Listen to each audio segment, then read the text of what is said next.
it's Liz Yule from Old Sables Crafts again, and I'm back with day 6 of the 12 tags of Christmas, so we're halfway through today. And this is the tag that we're going to make today. So it's using similar products to yesterday, but just so that you can see that we can get a different look. So we are going to be using the Merry Tag framelit dies, the matching, or a sort of matching Merriest Wishes stamps, and this is the one that you can build the baubles with. Then for the tag itself, we need a scrap of Whisper White, a piece of red glimmer paper, and this needs to be, just trying to find my notes, this needs to be 2.5 by 2.5 roughly. I mean, this is obviously a scrap. 2.5 by 2.5 inches or 6 by 6 centimeters, and then the same in gold. And I've actually pre-cut this, but this is the gold foil, and again that needs to be 2.5 by 2.5 inches or 6 by 6 centimeters roughly. Just so that you know that you've got the size. I've pre-cut the tag. You don't need to see me cutting that. It's what I did yesterday as well. Just saves some time for you and for me. And then some gold, the narrow ribbon, gold ribbon, and gold embossing. So, oh, and a circle punch, but we'll come on to that. So let's do the big shot work first. So this time we're using this die, and this is one of the intricate dies. So if we're doing the big shot first, it would help if I bring in the red glimmer. If you saw my video yesterday, you'll have heard me say that with the glimmer paper, because it's rough on one side and smoother on the other, I tend to use the dies on the back just to save them being too roughened up. So that's what we're going to do. Bring in the big shot.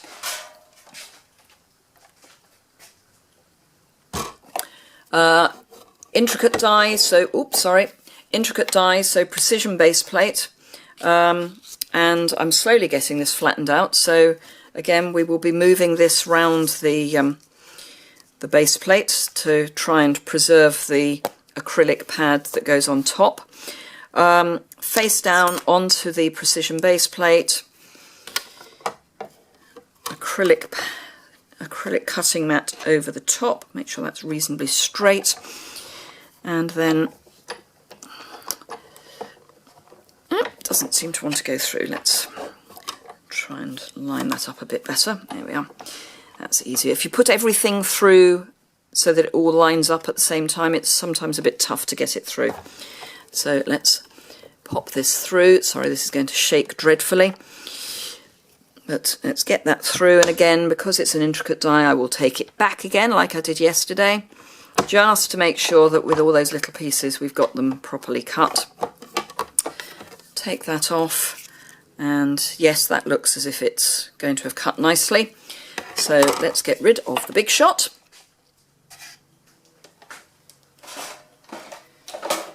And make sure everything's lined up properly so I know where the edge of my filming area is.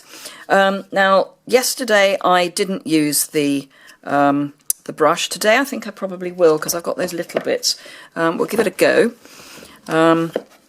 If you keep it in an empty stamp pad, it helps keep everything together, and this is the brush that just helps. Sometimes with the glimmer paper it's still a bit tough to get the bits out, but and because we're working from the back, of course, it means that we're not damaging the glimmer paper itself. No, I think we're going to have to go for the good old-fashioned piercing tool, but hopefully that will have helped a wee bit. So let's get rid of that, and yes, some of it's come out, so let's just push gently from the back. Oh, no, that's actually come out okay, so we've just got a few bits left in there which I can deal with later. And then just get those last little bits out with our piercing tool. So there we are. Just pop that on so I don't stab myself or indeed anybody else. Don't need that. So that's that. And then this just sticks onto our pre-prepared gold. And again, because I'm sticking onto foil, I like to use a tough glue. So Fast Fuse. It is my adhesive of choice, particularly having got used to the light touch flick at the end.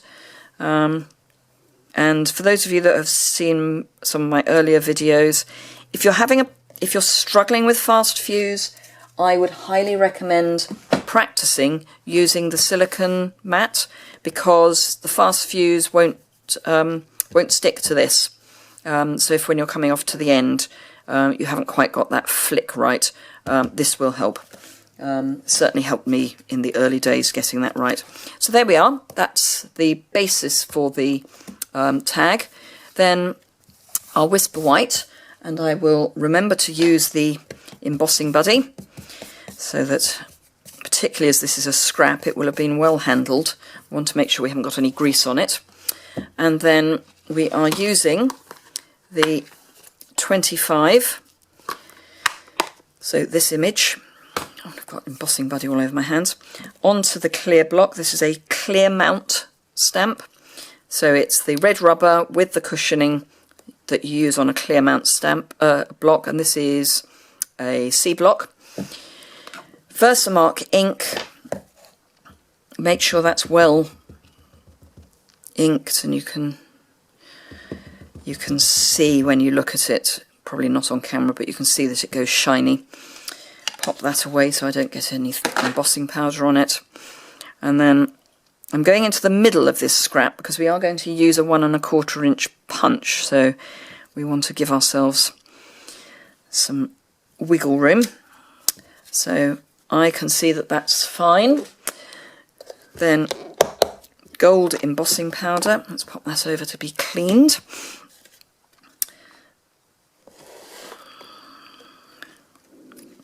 This is meant to make it cleaner. I'm not convinced. I think I might be going back to a piece of card. But anyway, here we go. There we are.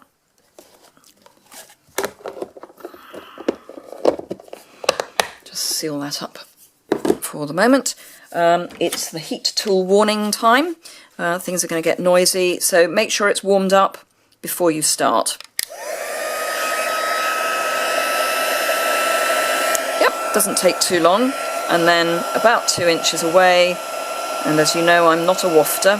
I like to make sure that we're in one place, and then there we go. Hopefully you can see on camera that that has melted nicely,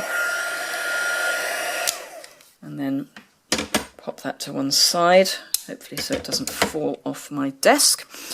And as I use a standing desk, it's quite a long way to fall. So there we are, that's that. Then the 1 1/4 inch circle punch from the back, in from the side, and we've got just enough cardstock that we can do that. Otherwise, remember, post-it note on the side will help. Punch that out. And then dimensional probably, and then try and get that sort of central, sort of straight, and give it a good press down, because that dimensional needs to get into that glitter so that we know that it's properly stuck, and it is, so that's good. Then the gold ribbon, and this is the 1/8 gold ribbon, and then just cut a piece off, and actually this time I think I'll just tie it in a knot rather than looping it. This doesn't have any moving parts like yesterday's, so it's not quite so important that it has the loop, and it's nice for a bit of variety. And then just trim the edges so they're in nice points, and there we are. That's the original, that's the one we've just made, just with a slightly different loop. So I hope you've enjoyed that, and that you're getting inspired with the tags that you're going to use for your Christmas wrapping. So we're halfway through. We are now past the guaranteed, or the recommended guaranteed date for ordering for delivery. So anything that you deliver now may be, it may be a bit dubious as to whether it arrives for Christmas, but it depends, I guess, whether it's for your own personal use, to use over the Christmas holidays, or whether it's for a gift. But as ever, if you want any of the supplies, please go to my shop. I do appreciate your custom. There's a link in the description bar below if you're on YouTube. Otherwise, there is a link if you're on a PC or laptop. It's to the right of this blog post. Otherwise, it'll be in the menu if you're on a mobile. The link to the associated blog post with all the information and the product list and dimensions is below. If you like the video, give it a thumbs up. If you want to see more, subscribe, and I will hope to see you again tomorrow. Thank you very much.